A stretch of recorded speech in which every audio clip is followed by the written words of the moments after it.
The desert sun hung low on the horizon, casting long shadows across Miguel Reyes's sprawling ranch as a convoy of black SUVs rolled down the dusty road toward his property.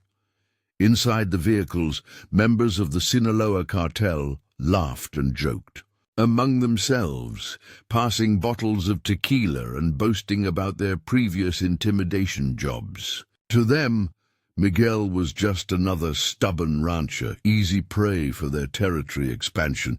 But they had no idea at all, that the unassuming dogs they glimpsed behind the fence weren't ordinary farm animals. They were former military, K-9 units, trained in the most elite combat programs, capable of feats the cartel couldn't begin to imagine. Before we jump back in, tell us where you're tuning in from, and if this story touches you, make sure you're subscribed, because tomorrow I've saved something extra special for you. The convoy slowed as it approached the weathered wooden sign, reading Reyes Ranch, Eastern 1943. The lead vehicle's headlights illuminated the long driveway leading to a modest farmhouse, flanked by a large barn and several outbuildings. The property was quiet, almost too quiet, with only the distant barking of dogs breaking the evening stillness. "This is the place," said Mateo, the operation leader, gesturing toward the farmhouse as he tucked his pistol into his waistband. "Old man Reyes has refused our generous offer 3 times now.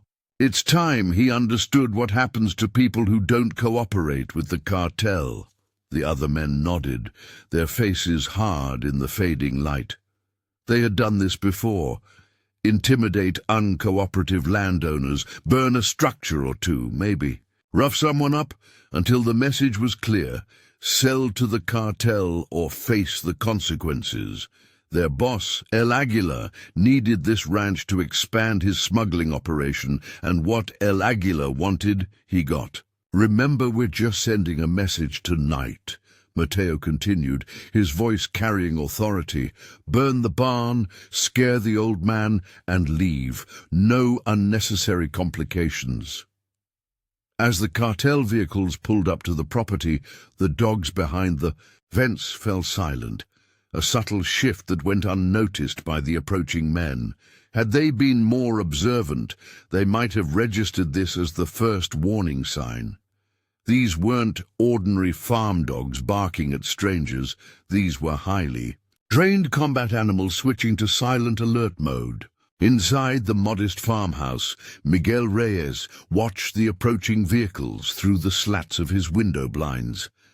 Unlike the cartel's assumption, Miguel wasn't afraid. He was prepared. At 65, with weathered skin that told stories of decades under the harsh border sun, Miguel had the calm demeanor of a man who had faced threats before. His calloused hands gripped a steaming mug of coffee as he assessed the situation with calculating eyes. "They're here, Santos," he said quietly to the man beside him, a stocky former military handler in his 40s. "Just as we expected."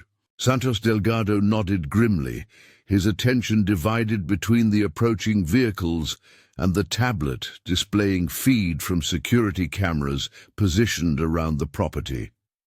On the screen, 4 separate camera views showed the ranch perimeter, each featuring specialized K-9 units already moving into their defensive positions, not randomly or frantically, but with precision and purpose. "Delta Team is in position," Santos confirmed, using the code name for his most elite K-9 unit. "Caesar, Athena, Maximus, and Valkyrie are ready. They've been waiting for this." The dogs weren't visible from the house. Another tactical decision. The cartel members would be looking for human threats, not recognizing that the real danger lay in the shadows, moving silently on 4 legs. Miguel and Santos weren't naive men. They had known this confrontation was coming ever since. Miguel refused to sell his strategically located ranch to the cartel's front company 3 months ago. The 300-acre property sat at the junction of two remote desert valleys, making it an ideal corridor for moving illegal goods across the border. When polite business offers had failed, Miguel knew threats would follow. Rather than wait helplessly, Miguel had reached out to Santos, his nephew, and a recently retired military K-9 handler who had served in Afghanistan and Iraq. Santos had arrived with 4 specialized dogs, Belgian Malinois and German Shepherds that had been trained for combat operations and were facing retirement from active duty. These weren't ordinary service animals. They were elite warriors, capable of executing complex tactical maneuvers and neutralizing armed threats. For weeks, Santos had been fortifying the ranch, installing motion sensors, training the dogs to respond to the specific terrain, and preparing for exactly this scenario. The cartel had no idea they were walking into a carefully orchestrated defense system. Outside, Mateo directed his men with the confidence of someone who expected minimal resistance. "Carlos, take the gas cans to the barn. Luis and Diego, check the perimeter. Javier, with me. We'll have a chat with Senor Reyes." The men moved, with practiced efficiency, spreading out across the property. Carlos and his partner headed toward the large wooden barn, carrying gas cans and lighters. Luis and Diego moved toward the fenced pasture area, while Mateo and Javier approached the farmhouse, hands resting lightly on their concealed weapons. From his vantage point, Santos watched the cartel members separate, exactly as he had hoped. They would. Dividing their forces made them vulnerable, especially against an unconventional threat they weren't expecting. He tapped a sequence on his tablet, sending silent commands to the specialized collars worn by each dog. The collars didn't control the animals, but provided tactical signals they had been trained to recognize. "They've taken the bait," Santos whispered. "They're splitting up." Miguel nodded, his expression grim, but resolved. "Remember, we're defending our property, nothing more." Outside, Carlos and his partner reached the barn, unaware they were being watched not just by cameras, but by Maximus, a 95-pound Belgian Malinois with 3 combat deployments under his collar. The dog lay perfectly still in the shadows of a nearby equipment shed, his dark coat blending into the growing darkness, eyes fixed on the intruders, muscles coiled and ready. Carlos laughed as he unscrewed the cap on the first gas can. "This old barn will light up nicely, eh? Send a good message to the old man." His partner nodded, pulling out a lighter. "El Águila will be pleased. After tonight, Reyes will understand he has no choice but to sell." As they began splashing gasoline along the barn's wooden exterior, neither noticed the subtle shift in the shadows behind them, the silent approach of a predator trained to move without sound. Maximus waited for the signal from his collar, a subtle vibration pattern that Santos controlled from inside the house. On the other side of the property, Luis and Diego walked the perimeter fence, looking for any sign of security systems or potential resistance. They moved with the overconfidence of men who had conducted dozens of similar intimidation operations without facing consequences. "This place is nothing," Luis commented, kicking at the fence post. "Just an old man and his worthless land." "Land that sits on a perfect smuggling route," Diego reminded him. "El Águila doesn't make mistakes. This property is valuable."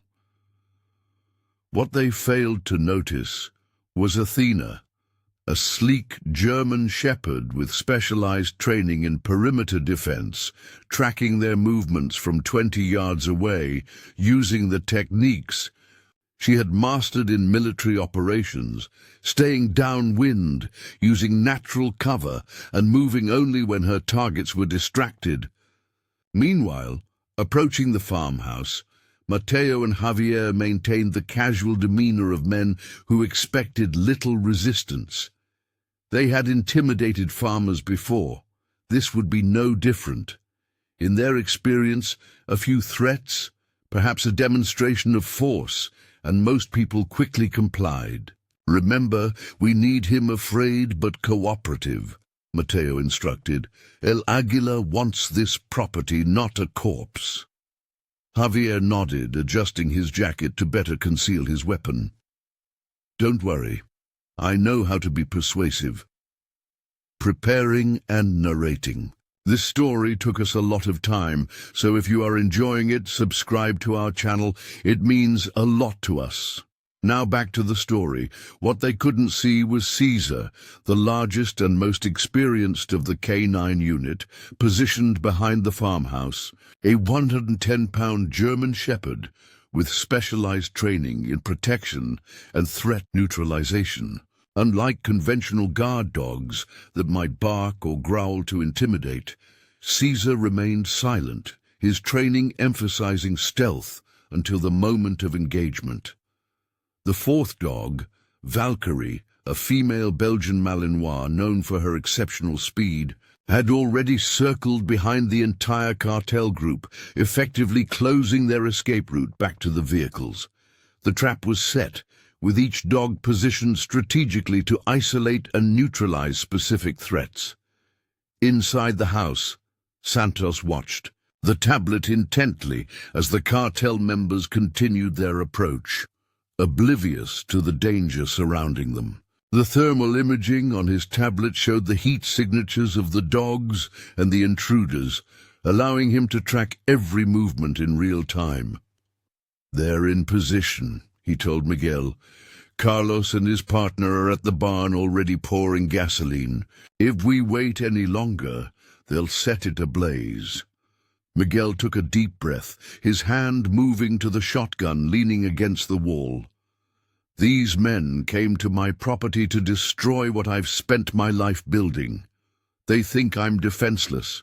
They have no idea what they're walking into," Santos replied, his finger hovering over the tablet screen. "On your word." Miguel nodded once. Decision made. "Do it!" Santos tapped the command sequence, a series of specific vibration patterns sent to each dog's tactical collar. To an observer, nothing would have appeared to happen, but on the ranch property, 4 highly trained military dogs simultaneously received their engagement orders. At the barn, Carlos had just finished emptying the first gas can when a sound, barely perceptible, made him turn. The flickering flame of his partner's lighter illuminated a pair of eyes in the darkness, reflective and unblinking. Before Carlos could process what he was seeing, Maximus launched from his position, covering 20 feet in a blur of focused aggression. The dog had been trained not to bark before engagement, a tactical advantage that made him all the more effective. Carlos barely had time to shout before Maximus struck, a precisely calculated attack targeting his weapon arm first, a standard military K9 tactic designed to disarm before incapacitating. The sickening crack of bone was followed by Carlos's scream as the dog's powerful jaws closed around his wrist, forcing him to drop the gas can. His partner reacted instinctively, reaching for his concealed pistol, but Maximus was already repositioning, executing the combat maneuvers drilled into him through thousands of training hours.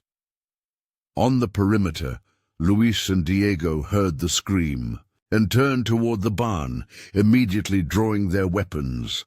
The momentary distraction was all Athena needed. The German shepherd burst from her hiding place, a silent streak of focused power, targeting Luis first. Unlike conventional attacks, her approach was tactical. targeting his gun hand in a calculated strike designed to disarm rather than maim. The impact knocked Luis backward, his pistol flying from his grip as Athena's weight and momentum carried him to the ground.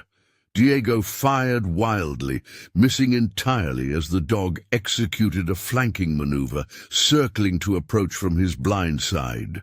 His second shot went wide as Athena closed the distance, taking him down with practiced efficiency. At the farmhouse, Mateo and Javier heard the commotion and immediately recognized the situation had changed. They drew their weapons, backs against each other as they tried to identify the threat.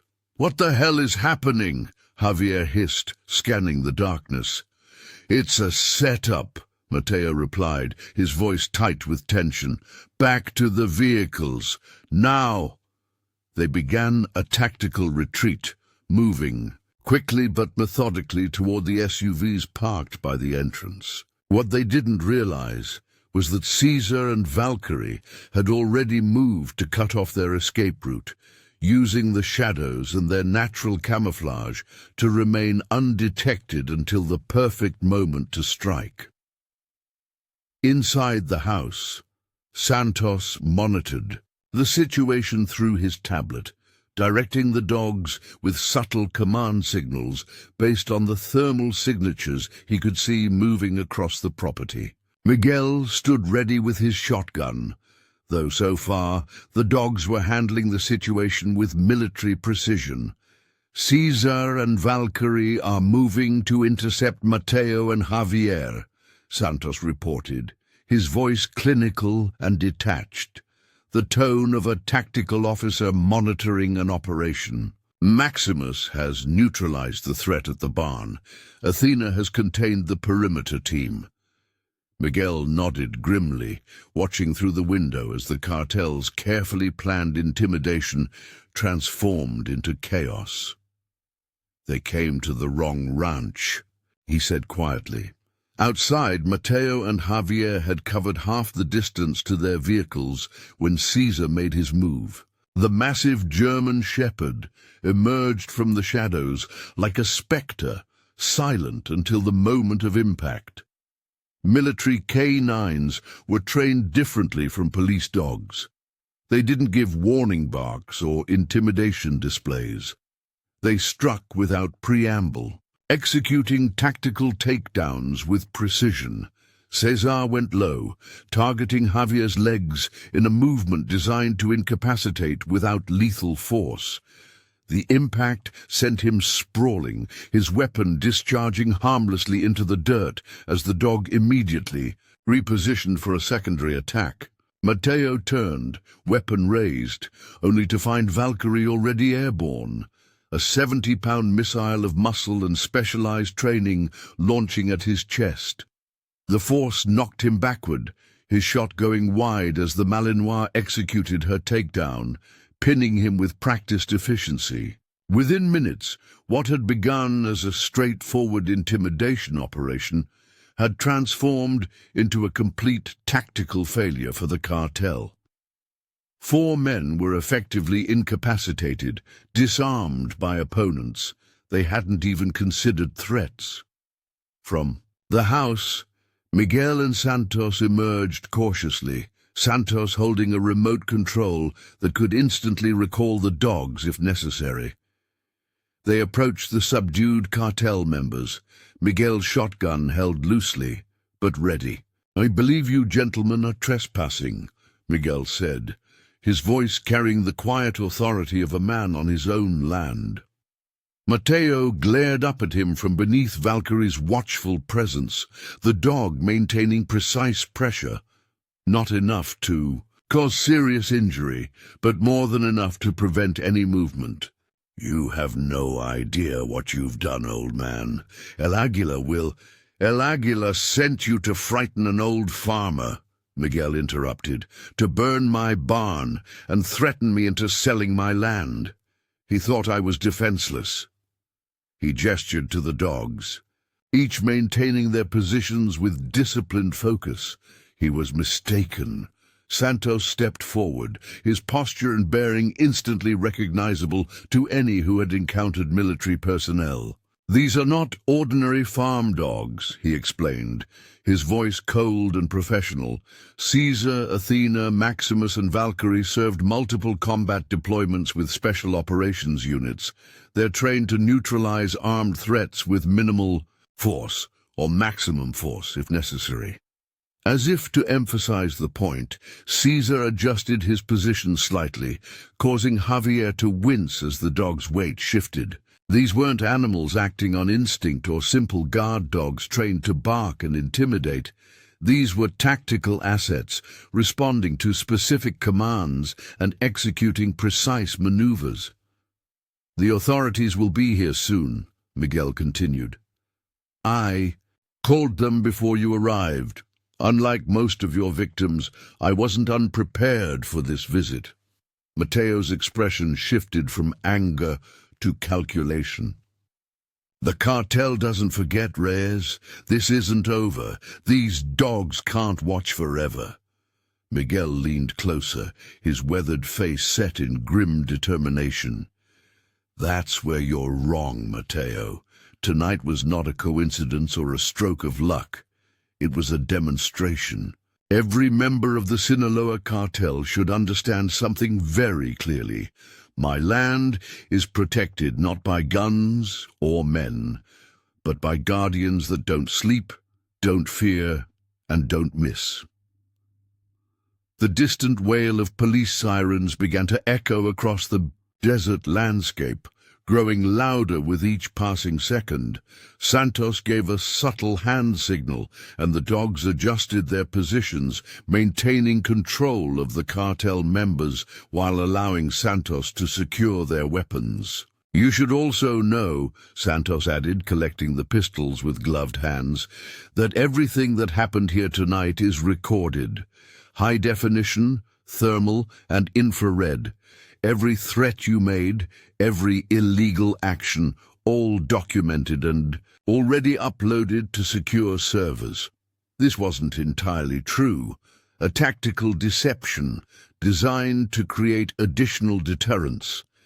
In military operations, psychological advantage was often as important as physical superiority. As the police vehicles approached the property, their lights painting the desert in flashes of red and blue, Miguel surveyed his ranch with quiet satisfaction. The barn still stood unburned. His property remained intact. Most importantly, a message had been sent, not through violence or destruction, but through preparation and unexpected strength. The cartel had come expecting to find a vulnerable old man, easy to intimidate and force off his land. Instead, they had encountered a carefully prepared defense that had neutralized their threat without a single shot fired by the ranch's defenders. It was a lesson in underestimation they wouldn't soon forget. As the local sheriff and his deputies pulled up to the property, Miguel patted Caesar's head gently, the dog maintaining his vigilant posture despite the affectionate gesture. "Good boy," he murmured. "You and your team did well tonight." Santos gave another hand signal, and the 4 dogs simultaneously backed away from the subdued cartel members, moving to form a perimeter around Miguel and Santos, a protective formation they had executed countless times in more dangerous environments than this desert ranch. "Mr. Reyes," the sheriff called out as he approached, hand resting cautiously on his holstered weapon. "Got your call about trespassers. Looks like you've had quite a situation here." Miguel nodded calmly. "These men came to burn my property and force me off my land, Sheriff. My nephew's dogs helped a citizen arrest them until you arrived." The sheriff eyed the military-grade canines with newfound respect, clearly recognizing these were no ordinary farm dogs. "I see you've got quite the security system here." "Just protecting what's mine," Miguel replied simply. As the deputies began securing the cartel members, Mateo fixed Miguel with a final threatening stare. "This isn't over, old man. El Águila doesn't forgive." Miguel met his gaze without flinching. "Neither do I, and neither do they." He gestured to the 4 dogs standing at perfect attention, their disciplined posture more intimidating than any growl or bark could have been. The message was clear. The Reyes Ranch would not fall easily.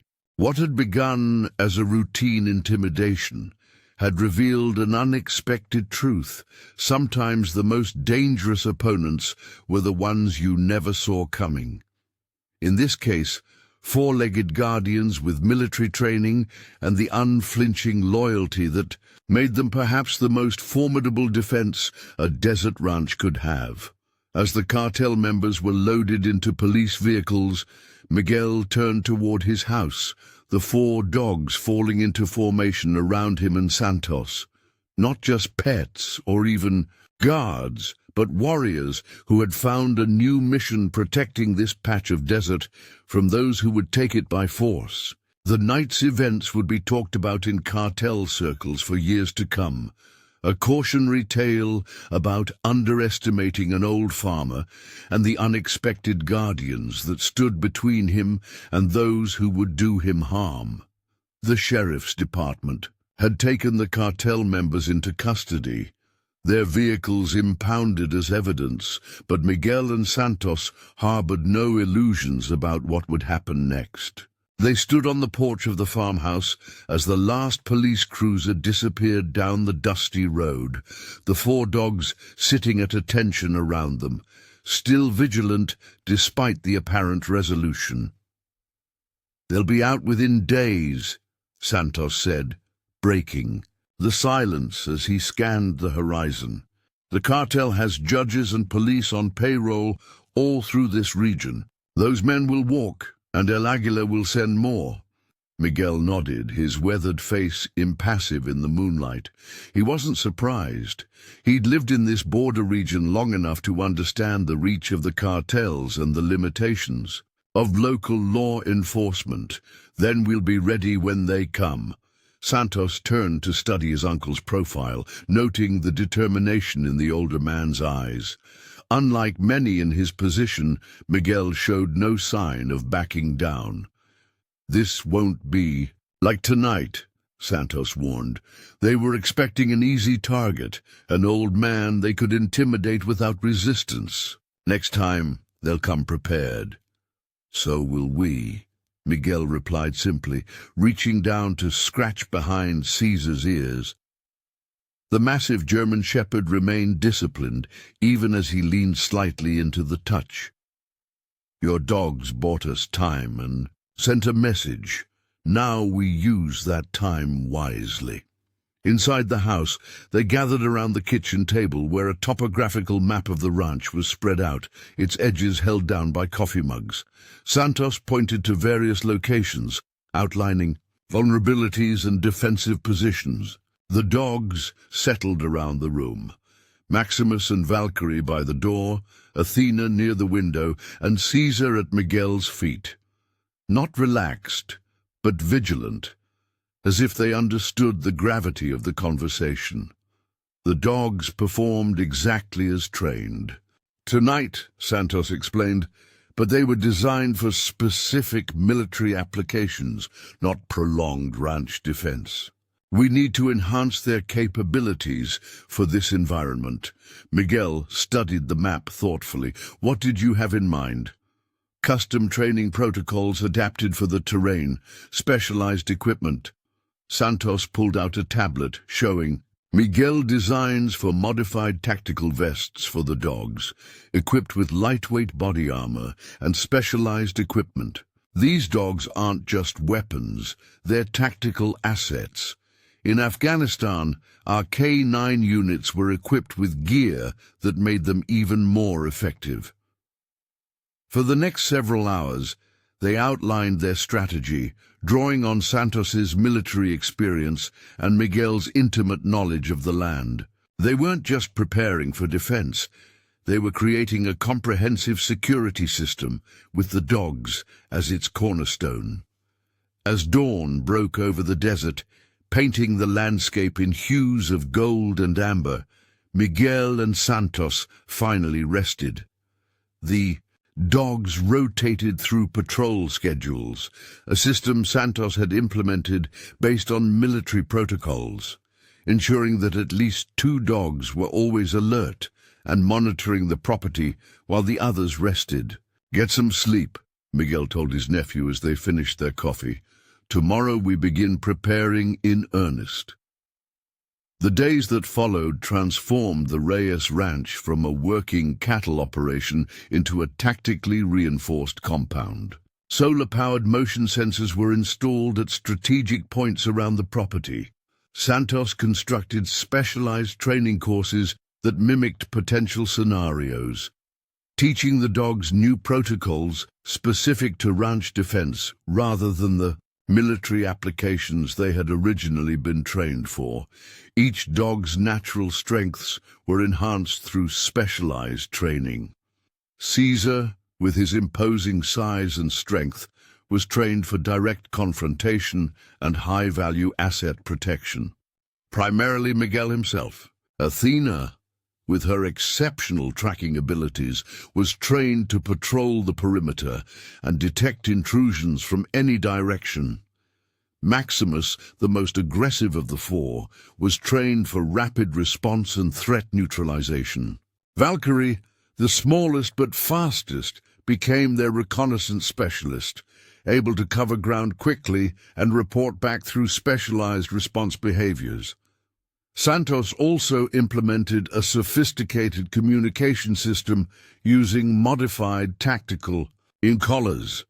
Each collar contained vibration patterns, allowing Santos to send specific commands remotely. Unlike conventional dog training that relied on verbal commands, these military-grade protocols allowed for silent communication across distances, a tactical advantage that had proven invaluable in combat zones and would serve the same purpose on the ranch. A week after the initial confrontation, their preparations were tested when 2 cartel scouts attempted to observe the ranch from a ridge overlooking the property. Athena detected their presence before they'd settled into position, alerting Santos. Through her specialized alert behavior, within minutes, Valkyrie had been dispatched to gather intelligence, moving through the desert brush with the stealth that had made her an asset in military operations. Through high-powered binoculars, Santos observed as the scouts fled, clearly unnerved by the coordinated response and the sight of Valkyrie tracking them with predatory focus. It was a small victory, but it confirmed what Santos had suspected. The cartel was gathering intelligence, preparing for a more significant incursion. "They're testing our perimeter," Santos explained to Miguel that evening as they reviewed security footage, "trying to understand our defensive capabilities." Miguel nodded grimly. "And what did they learn today?" "That we're vigilant. That the dogs aren't just pets, but a coordinated security force."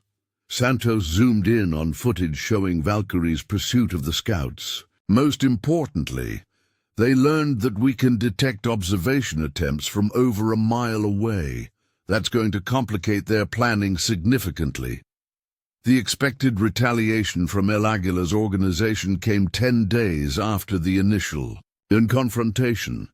Miguel was inspecting irrigation lines in the eastern pasture when Athena gave her alert signal, a specific behavior pattern that indicated multiple intruders approaching from the south. Santos, monitoring from the security room they'd established in the farmhouse basement, immediately deployed the dogs according to their defensive protocol. Caesar remained with Miguel as his personal protection detail. Athena continued monitoring the perimeter, tracking the intruders' movements. Valkyrie was dispatched for close reconnaissance, while Maximus moved to intercept position, ready to engage if necessary. Through his tablet, Santos watched thermal signatures approaching the property, 6 men, moving with tactical precision that immediately distinguished them from the previous group. These weren't intimidation specialists.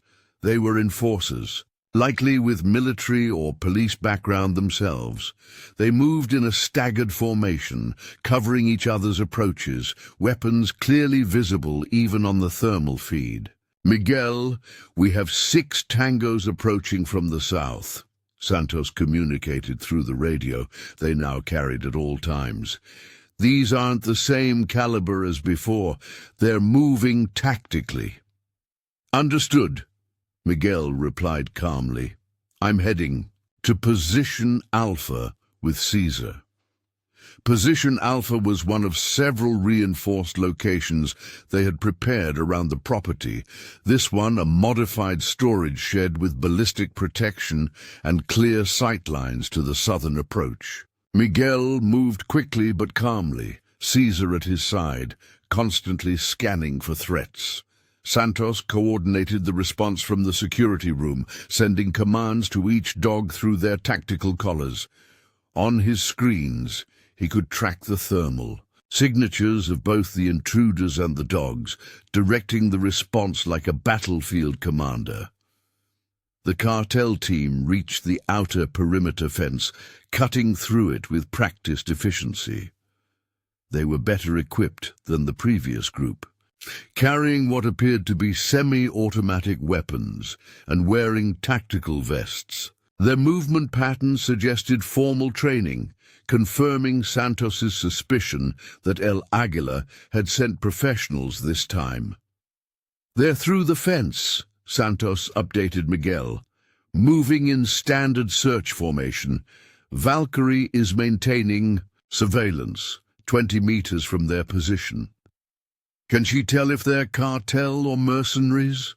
Miguel asked, revealing his own military background.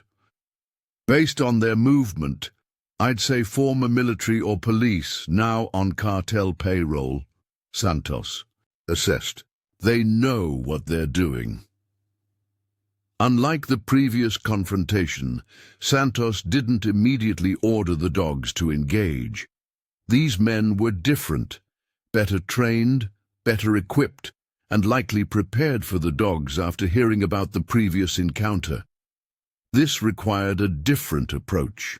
"Implementing Echo Protocol," Santos informed Miguel, sending a series of commands to the dog's tactical collars. Echo Protocol was a strategy they had developed specifically for tactically trained intruders, focusing on psychological warfare and isolation rather than direct confrontation. The dogs had been drilled in these maneuvers over the past week, practicing until their responses were flawless. Valkyrie struck first, not by attacking, but by implementing a calculated distraction. From her hidden position, she dislodged a carefully prepared stack of equipment, creating noise that immediately drew the attention of 2 cartel members who broke from the main group to investigate, exactly as the protocol intended. The moment the group separated, Athena began her part of the protocol, a series of strategically timed movements through the underbrush surrounding the remaining 4 men. To the trained ear, it sounded like multiple threats circling their position, a classic guerrilla tactic designed to create uncertainty about the enemy's numbers and positions. "They're getting nervous," Santos observed, watching the thermal signatures of the cartel team bunch closer together, a natural but tactically unsound response to perceived encirclement. "Maximus is in position for Phase 3. Phase 3 of Echo Protocol was the first direct action. As the cartel team tightened their formation, focusing outward on the perceived threats surrounding them, Maximus launched his attack, not at the men themselves, but at their equipment. In a blur of movement, the Belgian Malinois targeted. The tactical radio warned by the apparent leader, tearing it from his vest before disappearing back into the brush. The effect was immediate and profound. The team's communication was compromised, and the psychological impact of such a precise, calculated attack was evident in their thermal signatures. Elevated heart rates, stress responses activating. They weren't facing ordinary dogs. They were facing an organized tactical response that seemed to anticipate their every move. Communications neutralized, Santos confirmed, satisfaction evident in his voice. Moving to Phase 4. Phase 4 brought the isolated pair back into play. Having found nothing at the distraction site, they were returning to the main group when Valkyrie implemented her next task. A rush of movement past their position. Too fast to target, but close enough to be unmistakable. As trained professionals, they fired in response, a critical error that revealed their position to anyone within earshot and further rattled the main group. "They're making mistakes," Santos noted. "Time for the final phase." The final phase of Echo Protocol was designed to force retreat rather than direct confrontation. All 4 dogs moved into coordinated positions surrounding the Cartel team, who now stood back-to-back in classic defensive formation. On synchronized signals from Santos, the dogs began a series of short, aggressive rushes from different directions, never staying in one position long enough to present a target, but creating the unmistakable impression of a larger force closing in. From his position, Miguel watched through binoculars as the Cartel team's discipline began to fracture. These were trained men, but they were trained for conventional threats. Other men with guns, not a coordinated unit of combat experienced. Dogs implementing guerrilla tactics. One man fired wildly into the brush, another shouted for retreat, while the leader attempted to maintain order. A losing battle against growing panic. "They're breaking," Miguel reported, a note of grim satisfaction in his voice. Santos nodded, even though Miguel couldn't see him. "That's the purpose of Echo Protocol. It's not about engaging superior forces directly, it's about making them defeat themselves." The Cartel team finally broke, retreating toward their entry point in disarray, no longer a tactical unit, but individuals focused solely on escape. As they fled, Athena and Valkyrie shadowed their retreat, maintaining pressure without direct engagement, while Maximus and Caesar held defensive positions around Miguel and the farmhouse. Only when the thermal signatures showed the intruders well beyond the property line did Santos recall the dogs, sending the all-clear signal to Miguel. "They're gone, for now." Miguel emerged from position Alpha, Caesar at his side, and made his way back to the farmhouse. His expression was thoughtful rather than triumphant. "They'll be back," he said as he entered the security room, "with more men, better equipped." Santos nodded, reviewing the footage of the encounter. "Yes, but they've learned something important today, that conventional tactics don't work against unconventional defenders. They expected to find a way to neutralize the dogs through superior firepower and training. Instead, the dogs used their training against them." "How long until El Aguila sends the next team?" Miguel asked, accepting a cup of coffee from his nephew. "Hard to say. This failure will sting. He'll need to reconsider his approach." Santos zoomed in on footage of Maximus removing the team, leader's radio. A moment of tactical brilliance that would have made his military handlers proud. "I'd guess 2 weeks, maybe 3. He'll need to find specialists now, not just gunmen." Miguel sat heavily in a chair, rubbing his weathered face. Despite their success, the weight of the situation wasn't lost on him. "We can't keep this up indefinitely, Santos. Every victory just makes us a bigger challenge for El Aguila's pride. Eventually, he'll bring enough force that even your dogs can't overcome." Santos didn't disagree, but his expression remained determined. "By then, we'll have something else in place. These encounters aren't just about survival, Tio. They're about buying time."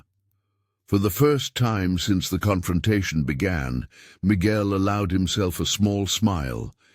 "You always were thinking 3 steps ahead, even as a boy."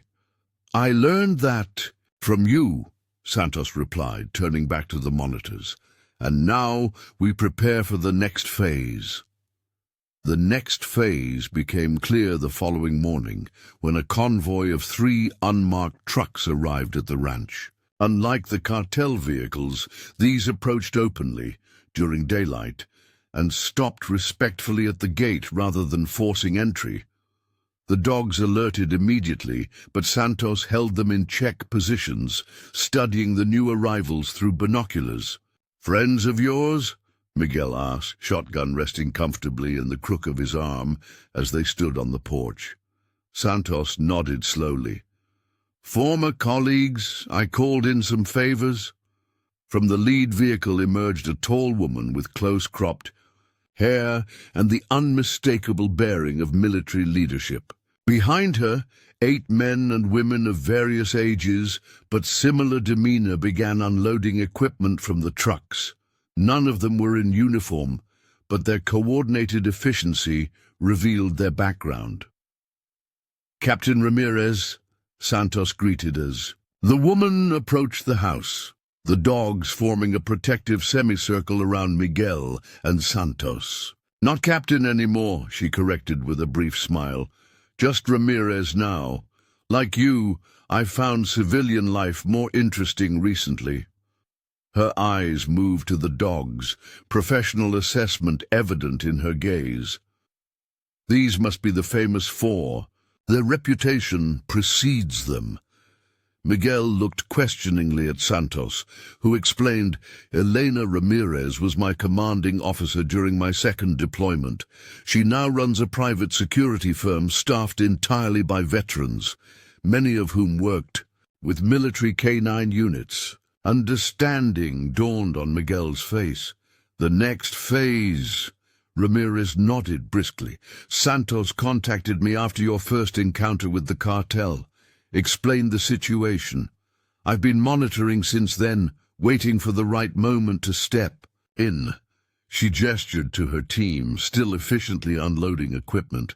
"These are all former military or law enforcement with specialized K-9 experience. We're here to enhance your security posture and implement a more permanent solution to your cartel problem." For the remainder of the day, Ramirez's team integrated into the ranch's defensive setup, bringing additional resources that transformed the property's security. 4 more military-trained dogs were added to the roster, each with specialized capabilities complementing the original 4. Advanced surveillance equipment was installed, expanding their early warning system from 1 mile to nearly 3 miles in all directions. Most significantly, Ramirez brought legitimacy.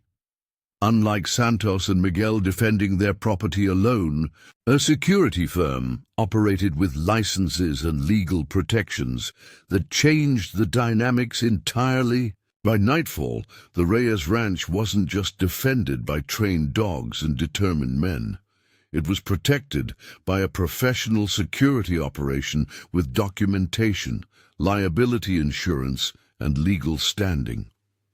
"This changes the equation for El Aguila," Ramirez explained as they reviewed the enhanced security protocols that evening. Before, he was facing private citizens he could intimidate or eliminate without significant legal consequence. Now he's facing a licensed security firm with documented operations and connections to both law enforcement and military channels. Miguel considered this, doubt evident in his expression. You think legal considerations will stop a cartel leader? Ramirez smiled thinly. No, but cost-benefit analysis might. Every professional criminal organization operates on risk assessment. We've just significantly increased the risk while reducing the potential reward. She pointed to documentation spread across the table, property surveys, legal filings, and security contracts. As of this morning, this ranch is officially designated as a security training facility specializing in K-9 tactical operations. Your cattle operation continues as before, but it's now secondary to a legitimate business with federal contracts and oversight. A business that makes us much harder to disappear, Santos added for his uncle's benefit. Miguel's eyes widened slightly as he grasped the strategy. You've built a fortress in plain sight.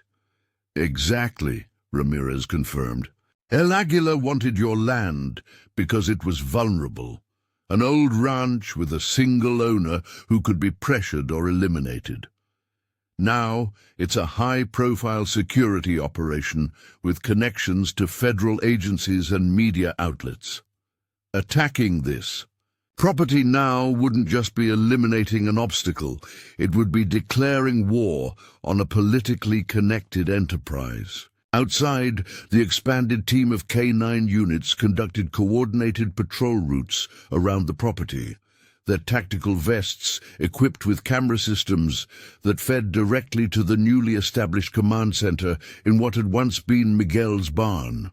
The original four, Caesar, Athena, Maximus, and Valkyrie, had seamlessly integrated with the newcomers, forming specialized units that operated with military precision. Your dogs are exceptional, Ramirez noted, watching the feed from their patrol. Even by special operations standards, they've adapted to this environment remarkably well. Santos nodded, pride evident in his expression. They were always special, even in the program. That's why I brought them here when they were facing retirement. They deserved better than being repurposed or adopted as pets. They're warriors, not mascots. And now they're the core of something much bigger, Ramirez observed. Something that might change how we think about rural security in cartel territories. As night fell over the Reyes Ranch, a new atmosphere settled over the property, not just of security but of purpose. What had begun as a desperate defense against cartel intimidation had transformed into something more significant, a stand against the assumption that ordinary citizens must yield to criminal organizations. The dogs continued their patrols, their disciplined movements visible on the security monitors, not just defenders now, but symbols of resistance against the cartels that had dominated border territories through fear and violence for too long. Their military training, once directed toward combat operations overseas, had found new purpose protecting American soil against a different kind of enemy. Miguel watched the monitors thoughtfully, seeing his ranch transformed in ways he could never have imagined. You think El Aguila will back down? He asked his nephew. Santos exchanged glances with Ramirez before answering. It's not about backing down. It's about changing the calculation. He wanted your land because it was easy taking. Now it's not. There are other routes, other properties. The cartel adapts, but more importantly, we've shown that adaptation works both ways. Citizens can adapt too. Ramirez nodded in agreement. The cartels rely on people feeling helpless, isolated. Every stand like this changes that narrative, especially when it succeeds. As if to punctuate her statement, the security system pinged, showing thermal signatures approaching the southern boundary, still miles away, but moving with purpose. Without being prompted, the K-9 units adjusted their patrol routes, responding to the potential threat with practiced efficiency. "Looks like El Aguila wants to test our new security posture," Santos observed, studying the thermal signatures. 8 vehicles, heavily loaded based on their suspension, significantly more force than before. Miguel tensed, but Ramirez remained calm. "Perfect," she said, activating additional security protocols with a few keystrokes. "Let's show them exactly what they're facing now." As the cartel convoy approached, the ranch's response was dramatically different from previous encounters. Floodlights activated, illuminating the approach road for nearly half a mile. A pre-recorded announcement in both English and Spanish warned that they were approaching a secured facility with federal monitoring. Most significantly, the K-9 units moved into highly visible positions along the property line, no longer hiding their presence, but displaying it prominently. Through high-powered optics, the security team watched as the convoy halted just outside the illuminated zone.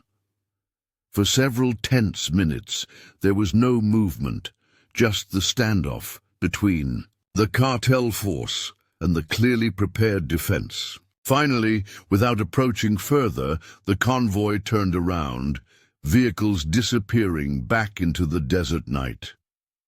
"They'll be back," Miguel said, breaking the silence that followed.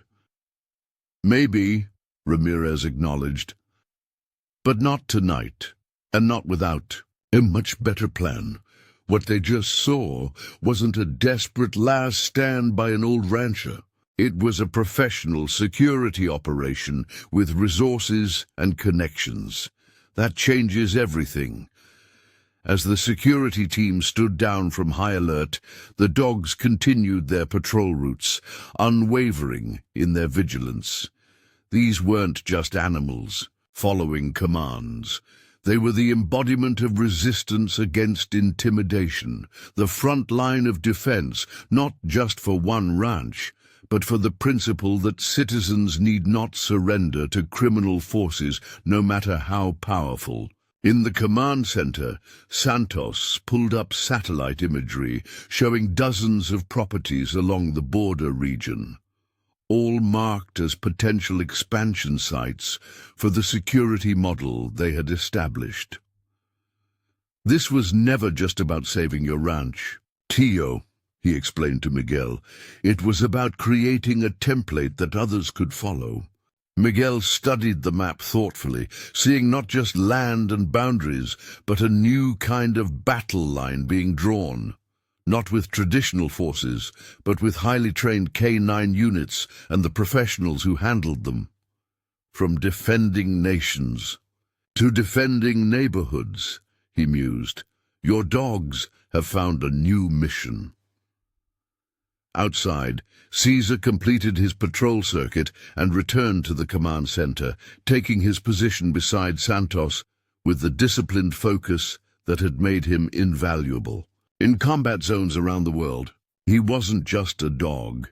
He was a symbol of what determination and specialized training could accomplish against seemingly insurmountable odds. The cartel had come expecting to intimidate an old man off his land. Instead, they had, inadvertently, sparked something more significant, a new approach to security that leveraged military K-9 capabilities against criminal organizations that had long operated with impunity in border regions. What had begun with 4 retired military dogs defending a single ranch was evolving into a movement that might change the balance of power along the border, not through violence or escalation, but through strategic application of specialized skills that turned vulnerability into strength. Word spread quickly through the border communities. What had started as a simple defense of one man's property had transformed into something communities had desperately needed, but never had: hope. 3 weeks after the cartel's failed assault on the Reyes Ranch, Miguel found himself hosting an unusual gathering of neighboring ranchers and farmers, each drawn by stories of the ranch that had successfully stood against El Aguilar's organization. They gathered in the converted barn that now served as a command center, men and women of various ages, but with the same weathered determination in their eyes. Some had traveled nearly 100 miles to see for themselves the defense system that had the cartels reconsidering their tactics. Santos and Ramirez led the tour, explaining the integration of military K-9 units with modern security technology and traditional ranching operations. The dogs are the backbone of the system, Santos explained as the visitors watched Caesar and Athena demonstrate perimeter patrol protocols. But it's their integration with human operators and technology that creates an effective defense. The cartels are used to dealing with conventional security, guards, guns, maybe cameras. They don't have protocols for dealing with tactically trained K-9 units operating in coordinated response patterns.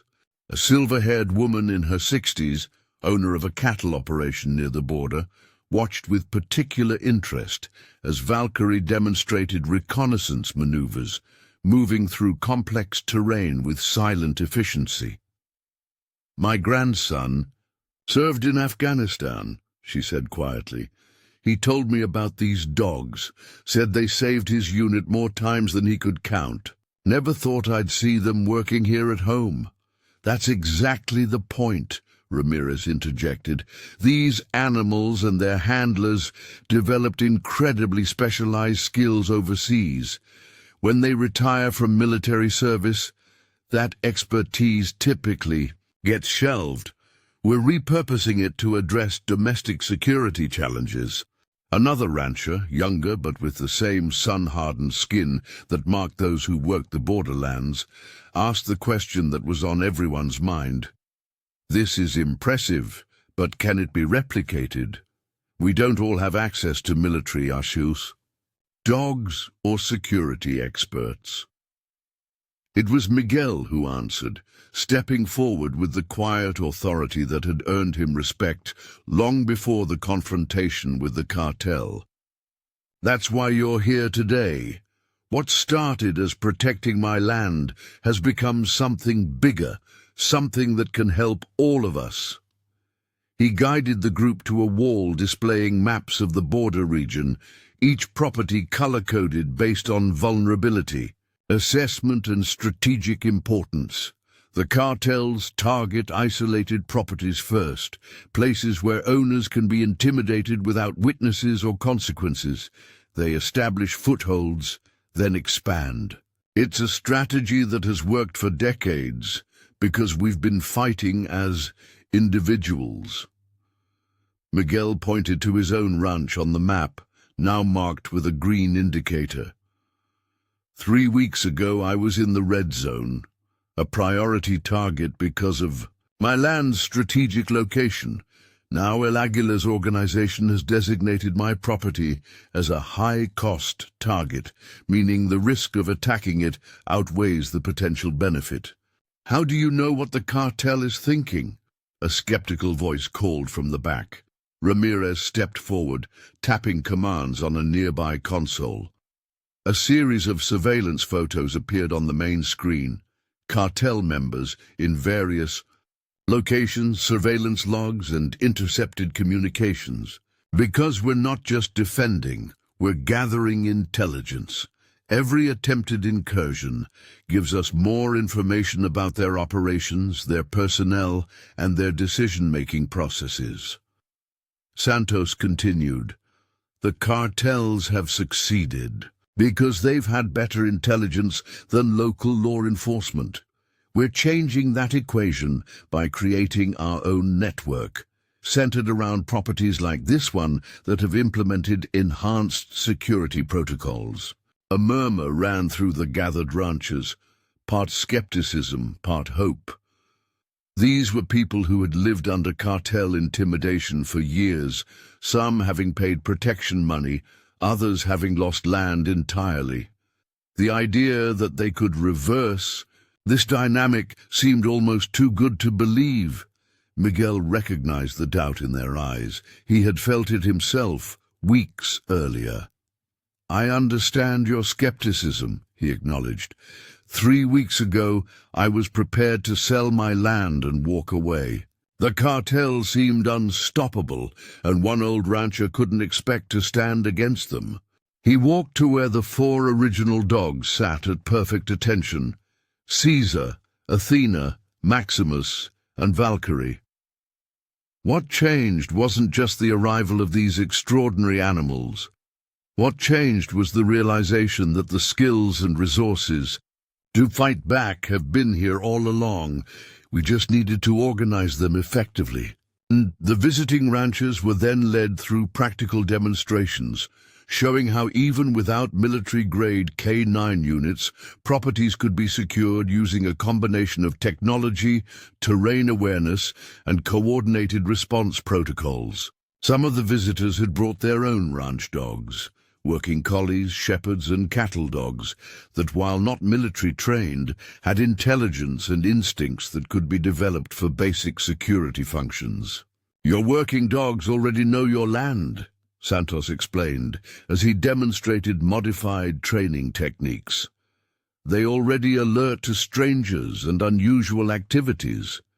We're just refining those natural instincts into more effective security responses." By mid-afternoon, the skepticism had largely given way to cautious optimism. Ranchers who had arrived expecting a sales pitch for expensive security services were instead finding practical, adaptable strategies they could implement immediately.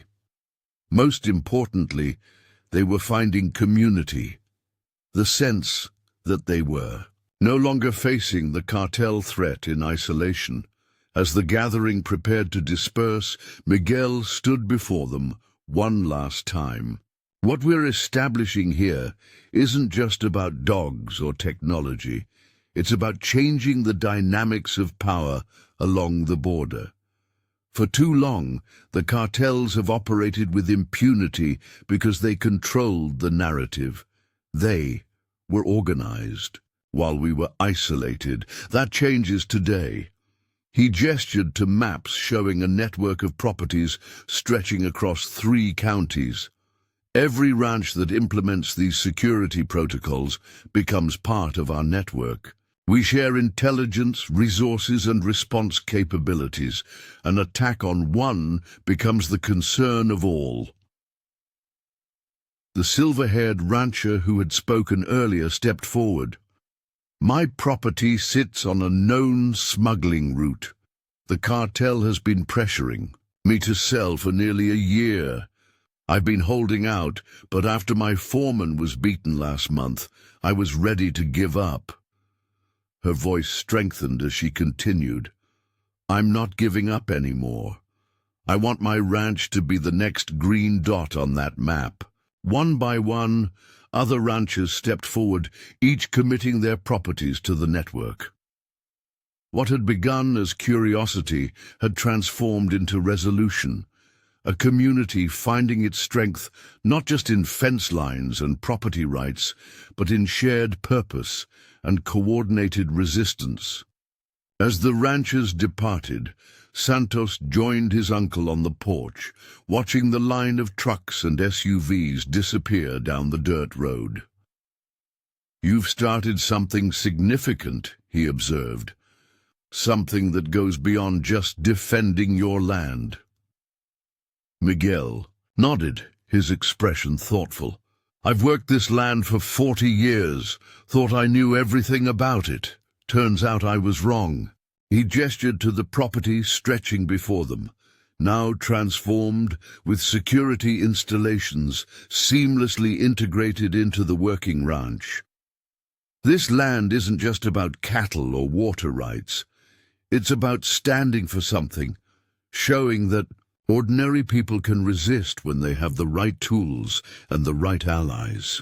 Caesar padded silently to Miguel's side, the massive German shepherd's presence a reminder of how much had changed in such a short time. Miguel rested his hand on the dog's head, a gesture of affection that would have been unimaginable weeks earlier when Caesar had been focused solely on tactical function. "These dogs have changed too," Santos noted, seeing the interaction. In the military, they were weapons systems, precision tools for specific combat applications. Here, they've become something more, partners in something meaningful. The evolution wasn't just in the dogs' roles, but in their behaviors. While maintaining their tactical discipline, they had begun to integrate more naturally into ranch life, accompanying Miguel on his daily rounds, interacting with the cattle in surprisingly gentle ways, forming bonds that went beyond handler and canine. That evening, as the security team reviewed protocols for the expanded network, a priority alert came through the system. Thermal signatures approaching the Reyes Ranch, one of the properties that had committed to the network. That very afternoon, within minutes, response protocols were activated, with Ramirez coordinating from the command center, while Santos and 2 handlers prepared for rapid deployment with Maximus and Valkyrie. "Cartel vehicles approaching from the southeast," Ramirez reported, studying the satellite feed. 4 SUVs, standard intimidation configuration. Looks like they don't know the Reyes Ranch has joined our network yet. Miguel watched the preparations with a mixture of concern and resolve. "Elena, this is different from defending our property. We're talking about projecting force to another location." Ramirez nodded briskly. "That's exactly the point of the network. The cartel expects isolated targets they can overwhelm individually. Instead, they're facing coordinated resistance across multiple properties." She pointed to real-time updates appearing on the main screen. "Local law enforcement has already been notified with our surveillance data. 2 sheriff's department units are en route, and our team will arrive almost simultaneously with the cartel." The response unfolded with military precision. As the cartel vehicles approached the Reyes Ranch, they found not a vulnerable target, but a property already on alert, with security lights activated and the elderly owner standing confidently on her porch, not alone, but flanked by her ranch, hands and her own dogs, now wearing modified tactical vests developed from Santos's designs. Most disconcerting for the cartel members was the arrival of unmarked vehicles from the Reyes security team, strategically positioning themselves to block potential escape routes. When Maximus and Valkyrie deployed, moving with silent efficiency, to establish a perimeter around the cartel vehicles, the message was unmistakable. This property was no longer an isolated target, but part of a coordinated defense network. The confrontation ended before it truly began. Faced with prepared defenders, approaching law enforcement, and tactical K9 units they had already encountered at the Reyes property, the cartel members withdrew, a retreat captured in high definition, a video that would be shared across the security network as both intelligence and motivation. When the security team returned to the Reyes Ranch that night, there was a new energy in the command center, the satisfaction of not just defending their own property, but extending that protection to others who had previously been vulnerable. It was the first real-world test of the network concept, and it had succeeded beyond expectation. The Rodriguez place would have been an easy target a week ago, Santos observed as they reviewed the operation footage. Today they didn't fire. A shot didn't even step out of their vehicles, just turned around when they realized what they were facing. Miguel studied the footage thoughtfully. It's not just about dogs or guns or technology. It's about changing expectations. The cartel expected an easy target and found a prepared defense. That psychological shift is more important than any tactical advantage. Ramirez nodded in agreement. That's exactly how insurgencies are defeated. Not primarily through force, but by changing the operational environment until their tactics no longer work. The cartels have operated on the assumption that isolated property owners can't effectively resist. We're proving that assumption wrong with every property that joins the network. The following weeks saw rapid expansion of what locals had started calling the Guardian Network. Properties across 3 counties implemented varying levels of the security protocols developed at the Reyes Ranch. Not all had access to military-trained K-9 units, but all benefited from the shared intelligence, coordinated response capabilities, and perhaps most importantly, the psychological advantage of no longer facing cartel intimidation alone. Local law enforcement, initially skeptical of what seemed like a vigilante operation, gradually became integrated into the network as they recognized its effectiveness and legitimacy. Sheriff Williams, the veteran lawman whose jurisdiction included the Reyes Ranch, became one of the network's strongest advocates after seeing firsthand how it supplemented his department's limited resources. "We've been outmanned and outgunned for years," Williams admitted during a coordination meeting at the Reyes Command Center. "My deputies cover over 3,000 square miles with just 8 patrol units. We can't be everywhere at once. This network gives us intelligence we never had before and response capabilities that force the cartels to reconsider their approach." The network's growth wasn't without challenges. 2 months after its formation, El Aguilar's organization made a determined effort to break the growing resistance, targeting multiple properties simultaneously in what appeared to be a coordinated show of force. The attack targeted 3 ranches, including the Reyes property, with larger forces than previously encountered. The ensuing confrontation became known among network members as the 3-ranch defense, a 4-hour operation that saw the network's resources stretched to their limits, but ultimately successful in repelling all 3 incursions. Most significantly, it was the first engagement that resulted in cartel casualties and arrests, with 2 cartel members killed by security forces during an exchange of gunfire and 6 more taken into custody by law enforcement. In the command center afterward, Miguel, Santos, and Ramirez assessed the engagement with the grim satisfaction of those who had prevailed in a necessary but unwanted battle. "They were testing our ability to respond to multiple threats simultaneously," Ramirez observed, reviewing the tactical data. "They wanted to prove the network could be overwhelmed if they applied enough pressure. Instead, they proved the opposite," Santos noted. "The network held. Security teams responded to all 3 locations within the tactical window. Law enforcement arrived with actionable intelligence that led to arrests." Miguel studied the casualty report with a heavy expression. Despite the necessity, the loss of life weighed on him. "We never wanted this to escalate to lethal force. The goal was deterrence, not confrontation."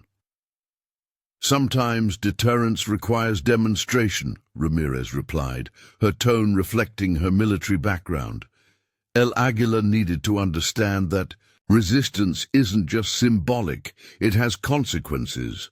Those cartel members chose to open fire on a legitimate security force while committing criminal trespass. The response was legal and justified. The room fell silent as they contemplated the escalation and its implications. Finally, Santos spoke.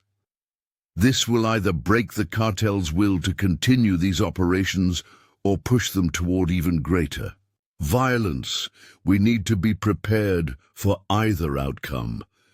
The answer came 3 days later, not in the form of renewed attacks, but through an unexpected channel. Sheriff Williams arrived at the Reyes Ranch with news that had spread rapidly through law enforcement circles. El Aguila himself had been arrested in Mexico City, not by local authorities, but by a Mexican military unit acting on intelligence provided by American federal agencies. It wasn't a coincidence, Williams explained as they gathered in the command center.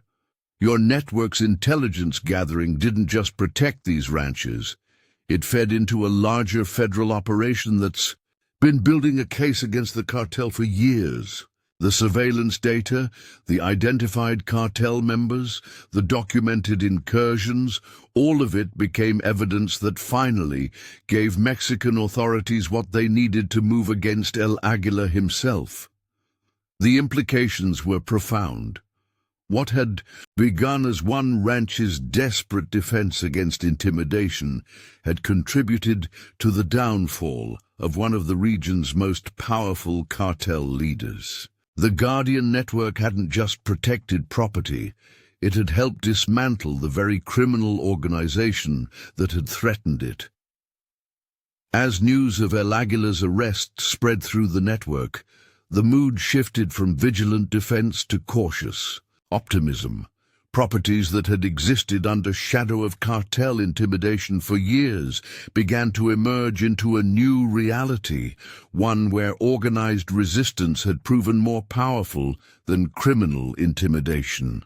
4 months after the initial confrontation at the Reyes Ranch, Miguel hosted another gathering, larger than the first, with ranchers and farmers from across the region coming to celebrate what many now regarded as a turning point in the border community's relationship with the cartels. The barn that had nearly been burned by cartel intimidators now served as the hub of a security network that covered thousands of square miles and dozens of properties. As the community gathered, Miguel found a quiet moment to reflect with Santos and the 4 dogs that had started it all. Caesar, Athena, Maximus, and Valkyrie sat at attention, their disciplined posture unchanged despite their evolution from purely tactical assets to something approaching community guardians. I never imagined retirement would look like this, Santos mused, watching as children from neighboring ranches cautiously approached the dogs under handler supervision, a community outreach program designed to help the next generation understand both the capabilities and limitations of working canines. Miguel nodded, his weathered face relaxed in a way it hadn't been in years. When I called you after the first cartel threat, I was just hoping to protect my land. I never expected. He gestured to the gathering, the command center, the expanded K-9 training facility that now occupied the eastern pasture. That's how meaningful change happens, Santos replied. It starts with protecting what's yours, then grows into protecting something larger. He watched as Caesar, the most tactically focused of the original 4, allowed a young girl to gently pat his head, the dog's vigilance undiminished, but now balanced with a new dimension of community service. The expansion of the Guardian Network continued in the months that followed, evolving from its origins as a security operation into a community resilience program that addressed broader issues facing border communities. K-9 units that had originally been deployed for security, now also assisted with search and rescue operations, disaster response, and even environmental monitoring, tracking wildlife populations and detecting pollution in water sources. What had begun as necessity had transformed into innovation, a model for how communities could reclaim agency in challenging environments through specialized skills, appropriate technology, and coordinated action. The military-trained dogs that had been the network's foundation were now its ambassadors, demonstrating daily how capabilities developed for warfare could be repurposed for community protection and development. 1 year after the initial confrontation, the Reyes Ranch hosted an official ceremony marking the formal recognition of the Guardian Network as a federally supported rural security initiative. Government officials, law enforcement leaders, and military representatives gathered alongside the ranchers and farmers who had built the network from the ground up. As Miguel stood to address the gathering, he took a moment to acknowledge the 4 dogs sitting perfectly at attention at the front of the assembly: Caesar, Athena, Maximus, and Valkyrie. Their disciplined presence was a reminder of where it had all begun, with specialized skills deployed in defense of one property that had grown into protection for an entire community. A year ago, I was prepared to surrender my land to intimidation. Miguel began, his voice carrying across the assembled crowd. I was one old rancher facing forces that seemed unstoppable. Then my nephew arrived with 4 extraordinary dogs, veterans of battles far from our borders who found new purpose protecting our community. He gestured to the expanded facility, the training areas, the command center that now coordinated security for dozens of properties. What began as defense has become something more significant, a reminder that communities need not surrender to intimidation when they stand together with the right skills and the right allies. As the ceremonial ribbon was cut on the newly designated Federal Rural Security Demonstration Site, the 4 original dogs maintained their vigilant posture, symbols of how specialized capability deployed with purpose could transform not just one ranch's security, but an entire region's relationship with those who had long used fear as a weapon. The cartel had come to burn a farmer's barn, unaware that his military-trained guard dogs would not only defend the property, but spark a movement that would ultimately help dismantle their organization. It was a reminder that underestimating one's opponent wasn't just a tactical error, but sometimes the beginning of a transformation that extended far beyond a single confrontation. As twilight settled over the Reyes Ranch, Miguel walked the perimeter with Caesar at his side. A ritual they had developed over the past year. The German shepherd moved with the same tactical precision he had displayed since arrival, but now, with an added dimension of connection to the land and its people, he wasn't just a security asset. He was a guardian in the truest sense, protecting not just property, but community, purpose, and hope. "We did good, didn't we, boy?" Miguel said quietly, resting his hand on the dog's head as they surveyed the peaceful property that had once been threatened. Caesar looked up at him, alert and attentive as always, but with the calm assurance of a warrior who had found his true mission not in combat, but in creating the security that allowed peace to flourish.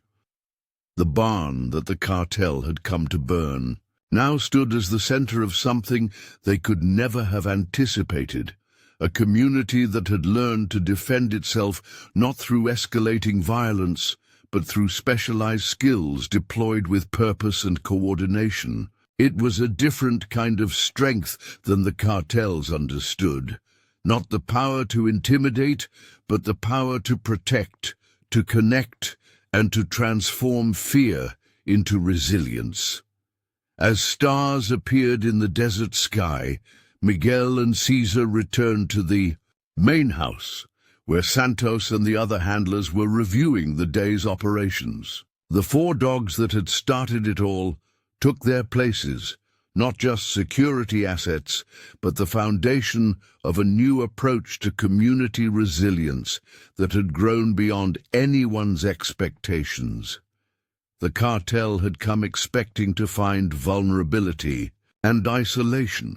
Instead, they had encountered specialized capability and determined resistance, a combination that had not only protected one ranch, but helped transform an entire community's relationship with those who had long used fear as a weapon. It was a reminder that sometimes the most effective defense isn't just in repelling an attack, but in creating something the attackers never anticipated. A community too resilient to intimidate and too connected to defeat.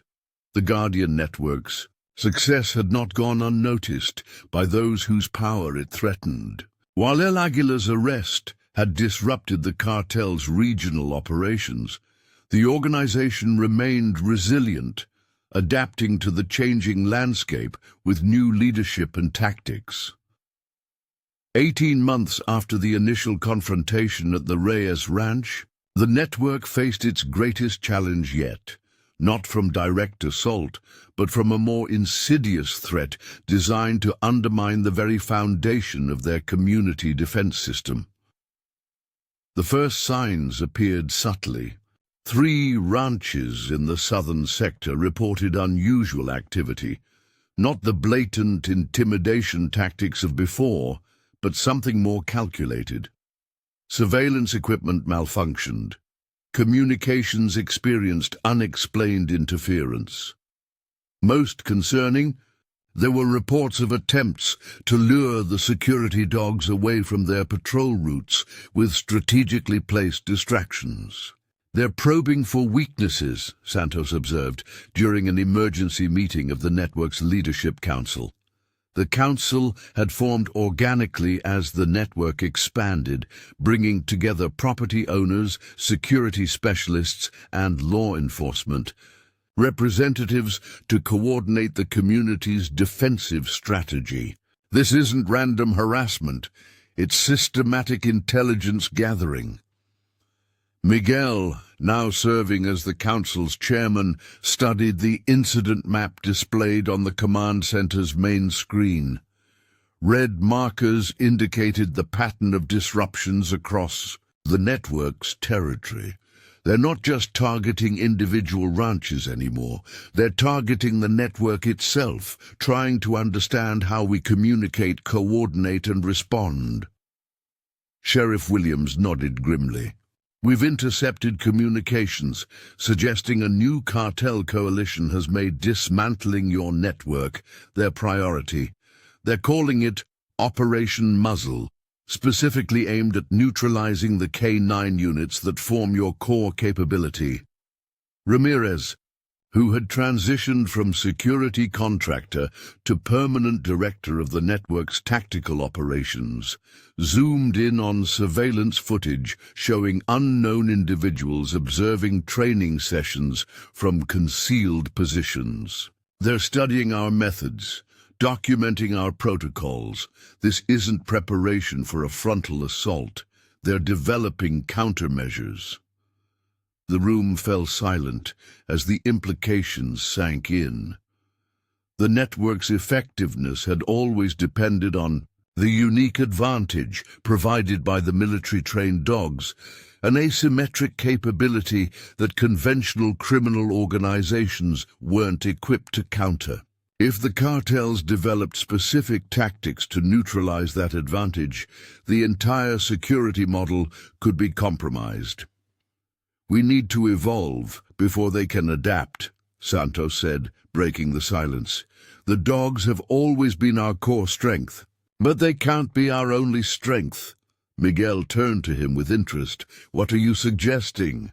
"The next phase of the Guardian Network," Santos replied, pulling up a presentation he had prepared for precisely this moment. "We've been reactive long enough, defending our properties, responding to threats. It's time to become proactive." The proposal Santos outlined wasn't about escalating the conflict with the cartels, but about transforming the network itself into something more comprehensive than a security operation. The military K-9 units would remain the tactical foundation, but their capabilities would be integrated into a broader community resilience program that addressed the root causes of cartel influence in the region.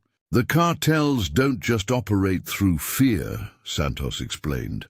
"They exploit economic vulnerability, social isolation, and institutional gaps. Our security measures have addressed the symptoms, but not the underlying conditions that make communities susceptible to criminal influence." Over the next 3 hours, the council debated what would become known as the Guardian 2.0 initiative, an ambitious expansion that would transform a defensive network into a community development platform. The military-trained dogs that had been the network's foundation would now serve as the entry point for a more comprehensive approach to rural security and prosperity. The implementation began immediately, with resources deployed across 3 strategic fronts. First, the security infrastructure was enhanced with advanced technology designed to complement the K-9 units. Drone surveillance systems, AI-powered, analytics, and a communications network independent of vulnerable public infrastructure. The dogs would no longer be the sole detection and response mechanism, but part of a layered defense system that was harder to compromise. Second, the network established economic initiatives designed to reduce community vulnerability to cartel influence. Cooperative marketing programs helped ranchers command better prices for their products. Shared equipment pools reduced operating costs. Micro-lending programs supported diversification into higher-value activities like specialty crops and agritourism. Properties that had once been economically marginal became more profitable and therefore less susceptible to pressured sales. Third, and perhaps most significantly, the network developed a comprehensive youth engagement program centered around the K-9 units that had captured the community's imagination. The Junior Guardians program brought young people from across the region to learn about working with specialized dogs, not just for security applications, but for search and rescue, therapy work, and competitive sports. What began as a practical security measure became a source of community pride and purpose, giving young people alternatives to the economic temptations offered by the cartels. At the center of this transformation was the original K-9 team, Caesar, Athena, Maximus, and Valkyrie. While still performing their security functions, they now also served as training partners for a new generation of dogs and handlers. Their military backgrounds remained evident in their discipline and capabilities, but their mission had evolved from pure security to something more profound. They had become both protectors and teachers. 3 months into the Guardian 2.0 initiative, the network faced its first major test when cartel operatives attempted a sophisticated assault on the Reyes Ranch, the property that had been one of the first to join the network after the Reyes Ranch established the model. The attackers employed tactics specifically designed to counter the K-9 units, including sound devices emitting frequencies designed to disorient working dogs and chemical agents meant to disrupt their tracking abilities. Under the old security model, these countermeasures might have been effective, Under Guardian 2.0, they encountered a defense in depth that no longer relied solely on the K-9 teams. Drone surveillance detected the approaching force before they reached the property. Seismic sensors tracked their movement across terrain where visual observation was limited. When the attackers deployed their anti-K-9 measures, they discovered that the ranch's security no longer depended exclusively on the dog's capabilities. Most significantly, the response came not just from the ranch's dedicated security team, but from a coordinated community effort. Neighboring properties deployed their resources according to protocols developed through months of joint training. Law enforcement arrived with precise information about the attackers' positions and movements. What had been designed as a surgical strike against an isolated target instead encountered a network defense that enveloped and neutralized the threat before it could achieve its objectives. They were fighting the last war, Santos observed afterward, reviewing footage of the failed assault with the network's leadership council. They developed counters to our original capabilities without understanding how we've evolved. Sheriff Williams nodded in agreement. The most important part wasn't the technology or even the tactical response. It was the fact that nobody faced this alone. Every property in the network contributed to the defense, even those miles away from the actual target. This evolution from isolated ranches to interconnected community continued in the months that followed as the Guardian network expanded beyond its original security focus to address broader challenges facing the border region. The K-9 units that had been deployed initially for protection began serving multiple roles, participating in community education programs, assisting with environmental monitoring, and providing therapy support for veterans and trauma survivors. Cesar, originally the most tactically focused of the 4 pioneer dogs, revealed an unexpected talent for working with children with special needs. The German Shepherd, who had once been deployed in combat zones, now spent part of each week at the regional medical center, where his disciplined gentleness helped patients work through physical and emotional challenges. His transition from warrior to healer became symbolic of the network's own evolution. Athena's exceptional tracking abilities found new application in environmental conservation as she was trained to detect specific endangered species in the desert ecosystem surrounding the network's properties.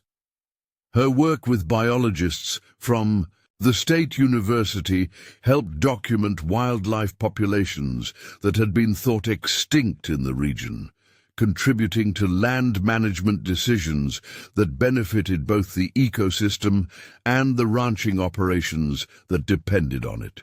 Maximus, always the most aggressive of the original 4, channeled his intensity into competition training, becoming the centerpiece of a youth program that used canine sports as an engagement tool for at-risk teenagers.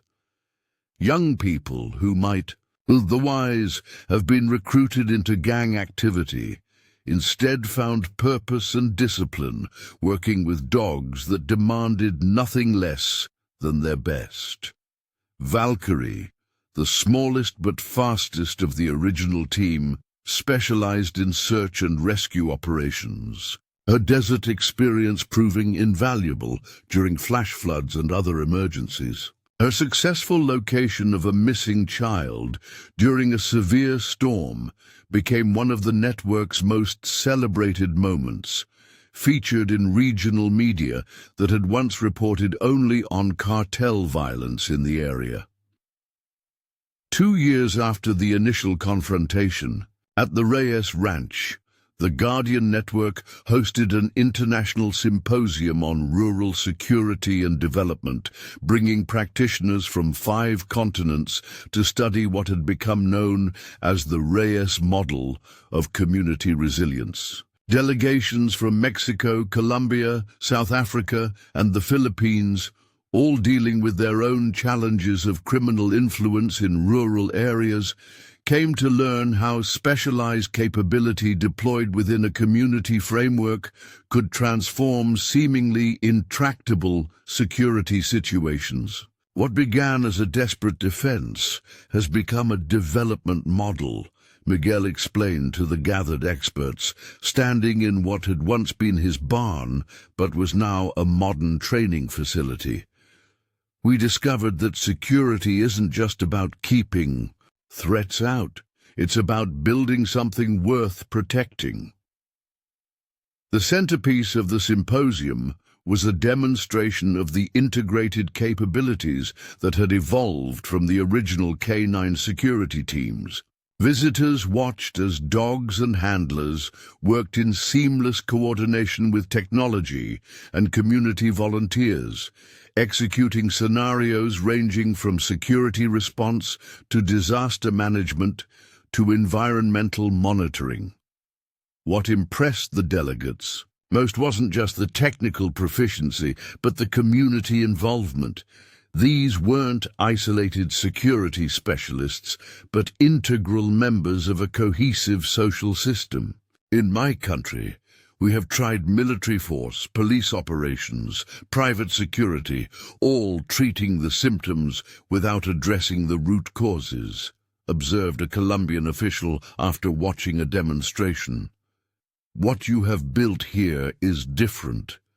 It is not just about fighting against something, but about building for something.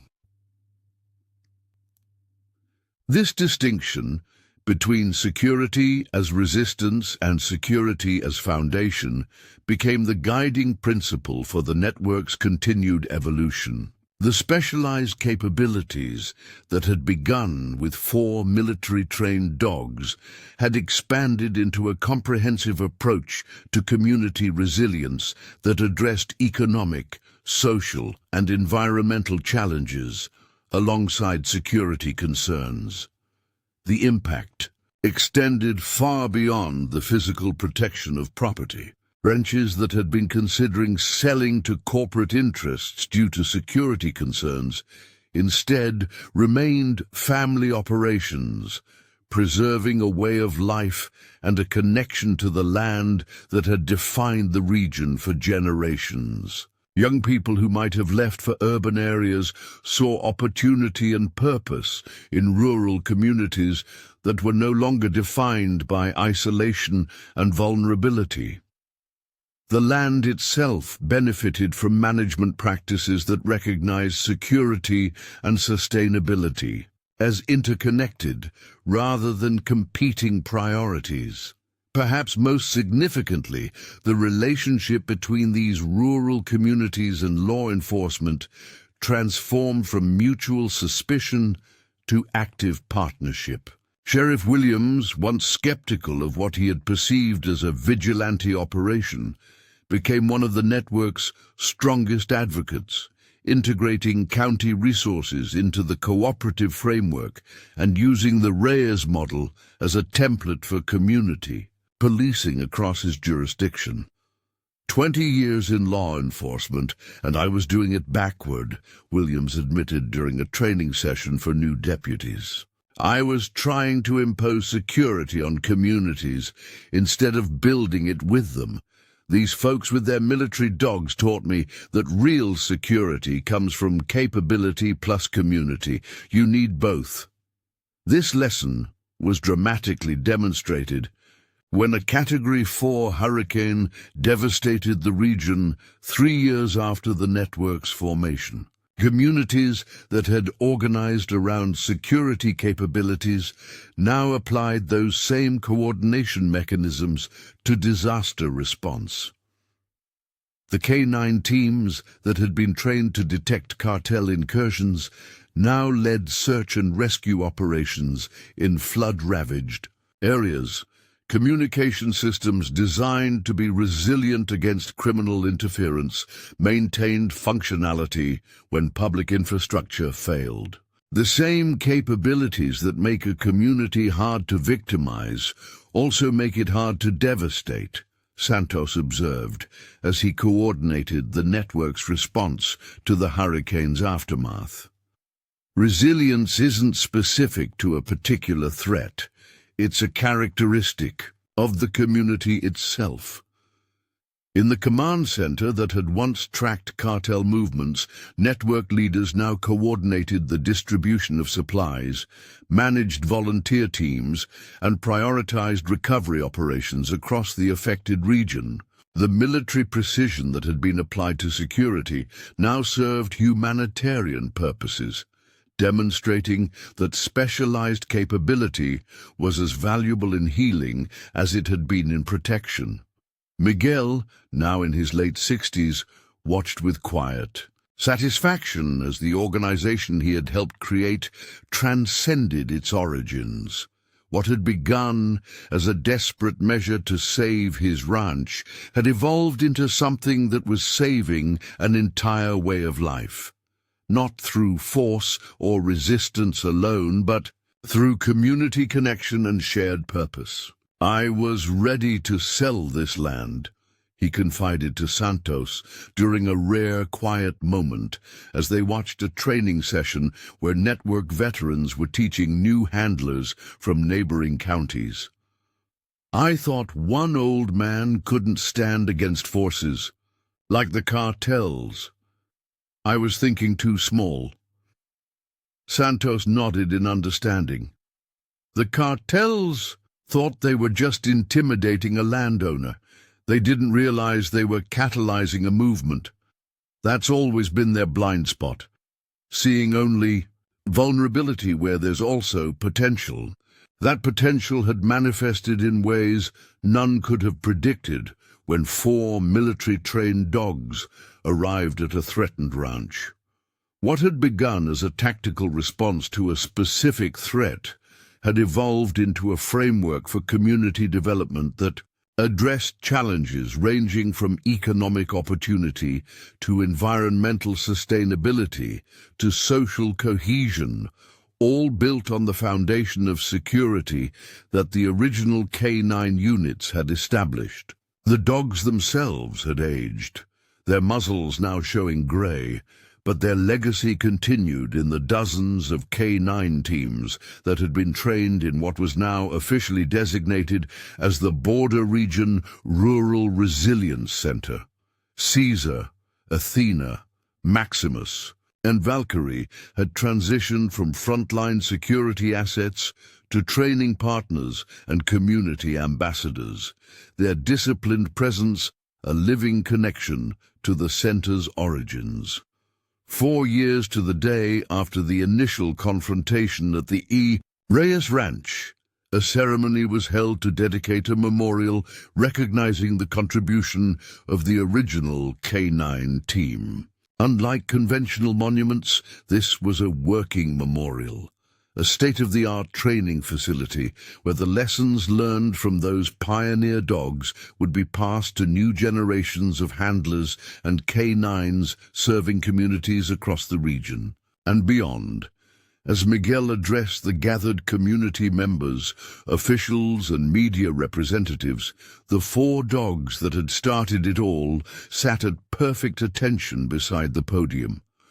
Older now, but still maintaining the disciplined bearing that had made them such effective security assets. Their presence was a living connection between the desperate defense of a single property and the thriving community resilience program that had grown from those tense beginnings. "These extraordinary animals came to us as warriors," Miguel said, his voice strong despite his advancing years. They had been trained for combat in distant lands, taught to detect threats and neutralize enemies. We needed those skills when the cartel came to burn my barn. But what we discovered was that the same capabilities that made them effective in war could be transformative in peace. He gestured to the training facility behind him, where new handlers were working with young dogs under the guidance of veteran trainers. Today we're not just training security assets. We're developing community resources, canine teams that can search for the lost, comfort the troubled, protect the vulnerable, and inspire the young. What began as resistance has become renaissance. The transformation hadn't been without challenges. There had been attempts by criminal organizations to disrupt the network, political pressure from those uncomfortable with community-based security initiatives, and the inevitable friction that comes with rapid growth and evolution. Yet each challenge had been met with the same combination of specialized capability and community connection that had defined the network from its beginnings. Most significantly, the security situation that had once threatened the region's very viability had fundamentally changed. Cartel activities hadn't been eliminated. Criminal organizations remained adaptable and persistent, but they had been displaced from communities that were no longer vulnerable targets. The economic stranglehold that had allowed criminal influence to flourish had been broken by diversification, cooperation, and strategic investment. The cartels thrived because they offered what seemed like the only opportunity in communities that had been left behind, explained a university researcher who had been studying the network's impact. The Guardian network changed that equation, not just through security, but by creating alternative pathways to prosperity and purpose. You can't intimidate people who have options. Those options were evident in the economic revitalization that had accompanied the security transformation. Properties that had once been marginally viable now hosted diversified operations ranging from specialty agriculture to eco-tourism. Young people who might have left the region instead found opportunity in enterprises that built on traditional rural skills while incorporating new technologies and markets. Perhaps most tellingly, land values across the network's territory had increased substantially, not because of speculation or external investment, but because the properties themselves had become more productive and secure. What the cartels had, once targeted as vulnerable assets to be acquired through intimidation, were now thriving enterprises embedded in a resilient community framework. They came to burn my barn, Miguel reflected with Santos as the dedication ceremony concluded. Instead, they ignited something that transformed not just my ranch, but our entire community. There's a lesson in that. Sometimes your greatest vulnerability becomes your greatest strength if you approach it with the right allies and the right mindset. Those allies now extended far beyond the original 4 dogs. The network had grown to include dozens of canine teams, hundreds of trained community volunteers, and partnerships with organizations ranging from law enforcement to universities to international development agencies. What had begun as an isolated stand against intimidation had evolved into a model being studied and adapted by communities facing similar challenges around the world. As twilight settled over the training facility, Miguel found a moment of quiet reflection with Caesar, the most senior of the original team. The German shepherd, now with grey around his muzzle, but still maintaining his military bearing, sat beside the old rancher as they watched new handlers working with young dogs on basic security protocols. "We've come a long way from that night, haven't we, boy?" Miguel said softly, his hand resting on the dog's head.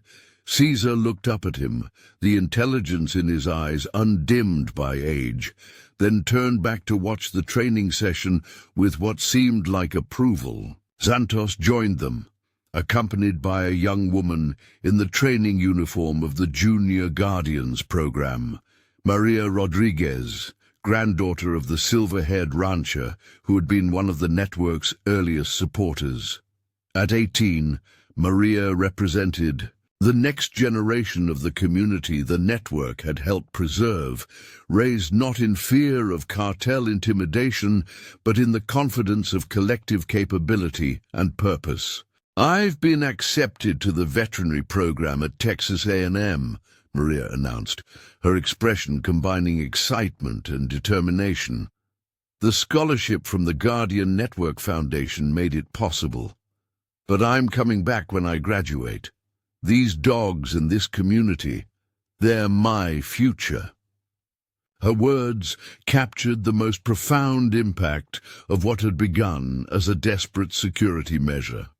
Beyond the protected property, beyond the disrupted criminal operations, beyond even the economic revitalization, the network had created something more valuable, a future in which young people saw opportunity and purpose in the rural communities that had once seemed destined for abandonment or subjugation. As darkness fell, the lights of the training facility illuminated the figures of handlers and dogs working together in the exercises that maintained the network's readiness. The original four, Caesar, Athena, Maximus, and Valkyrie, watched from their place of honor, living links between the desperate defense of a threatened ranch and the thriving community resilience program that had grown from those tense beginnings. The cartel had come to burn a farmer's barn, unaware that his military-trained guard dogs would not only defend the property, but catalyze a transformation that would ultimately create something stronger than what they had sought to destroy. It was a reminder that sometimes the most effective response to intimidation isn't just resistance, but renewal, not just defending what is, but building what could be. In the years that followed, the Guardian Network continued to evolve, adapting to new challenges and opportunities while maintaining the core principles that had emerged from that first confrontation. Specialized capability deployed within community.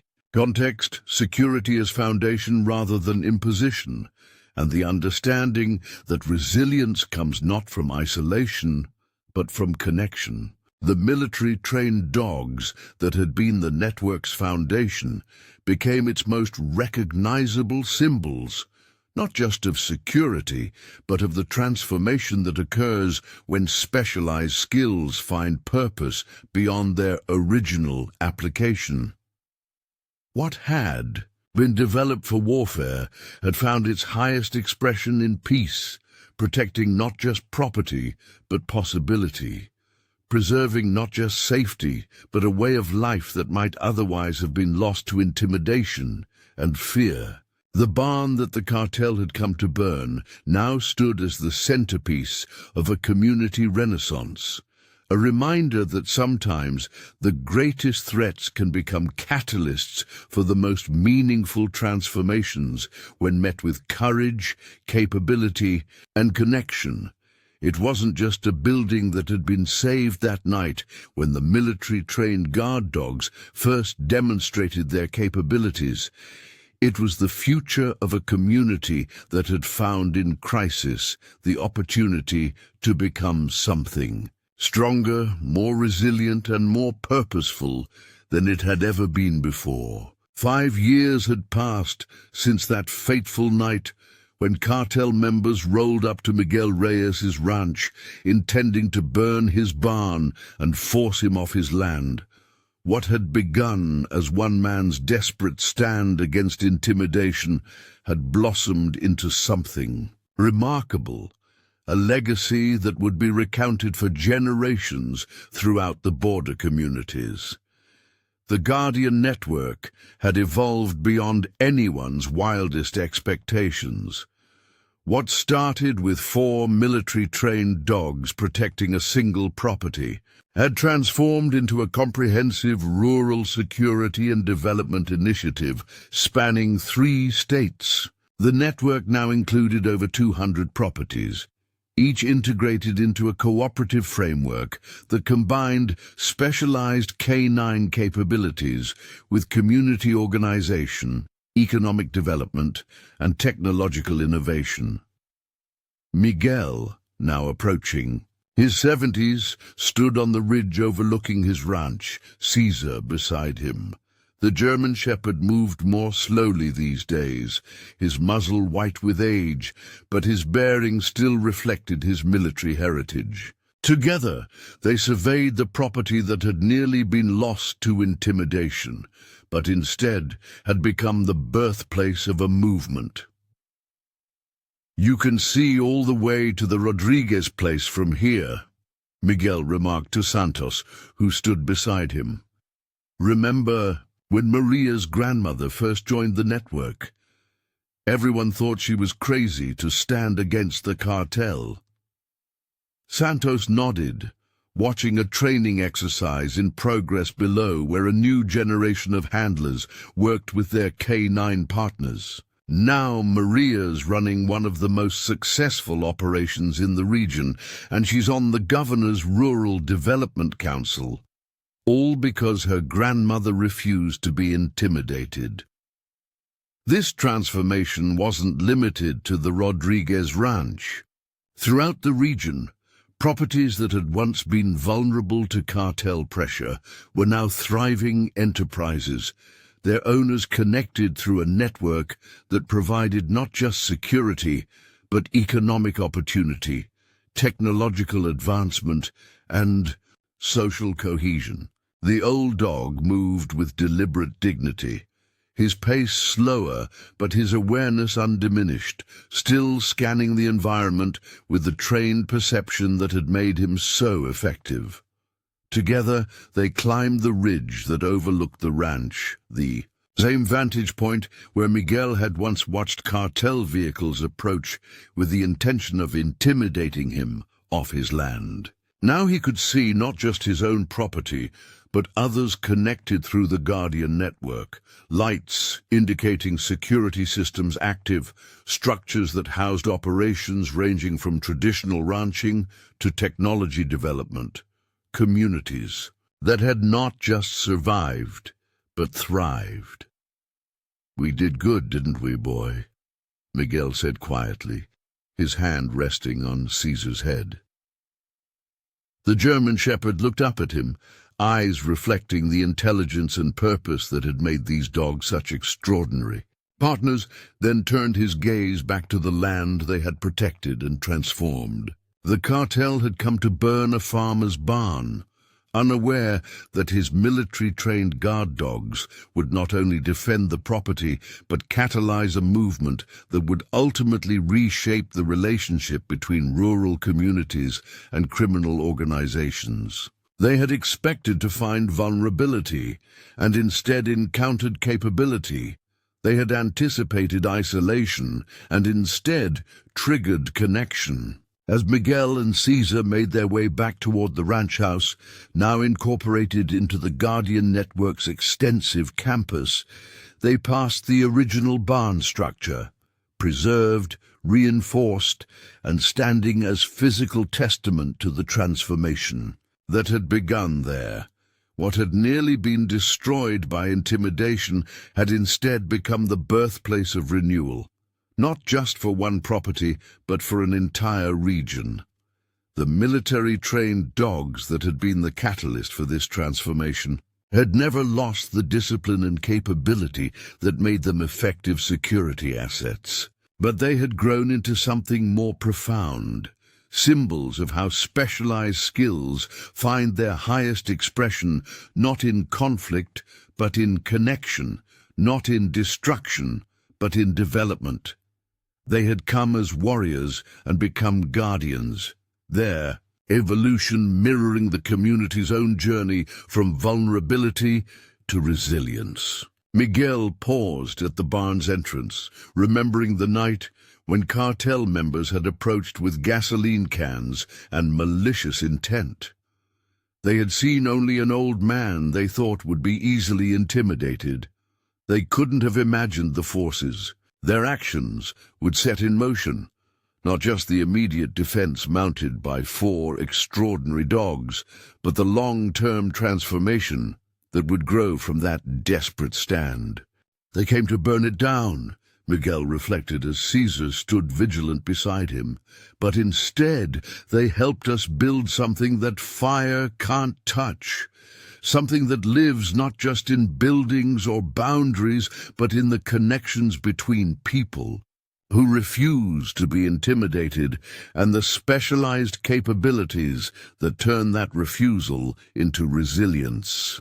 As they continued toward home under a sky brilliant with stars, Miguel understood that the legacy of what had begun that night went beyond security systems or K-9 units or even community organization.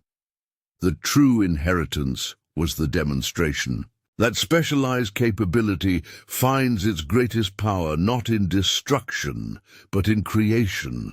That the same skills that make effective warriors can make even more effective guardians when deployed in service of something worth protecting. The cartel had come expecting to find an old man they could frighten into submission, unaware that his military-trained guard dogs would not only defend his property, but inspire a transformation that would ultimately reach far beyond one ranch or one community.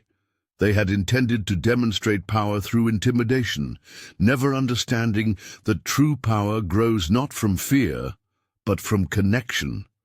The integration of specialized capability with community purpose that creates something stronger than either could achieve alone.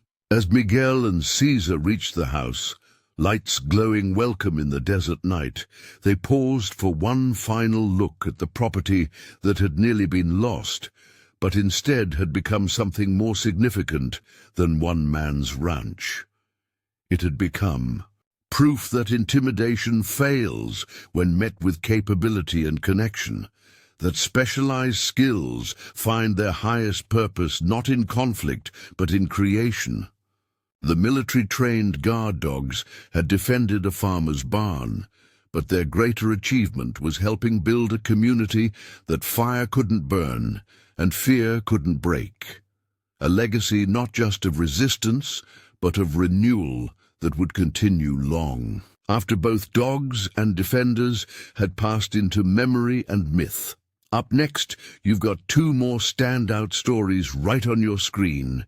If this one hit the mark, you won't want to pass these up. Just click and check them out. And don't forget to subscribe and turn on the notification bell so you don't miss any upload from us.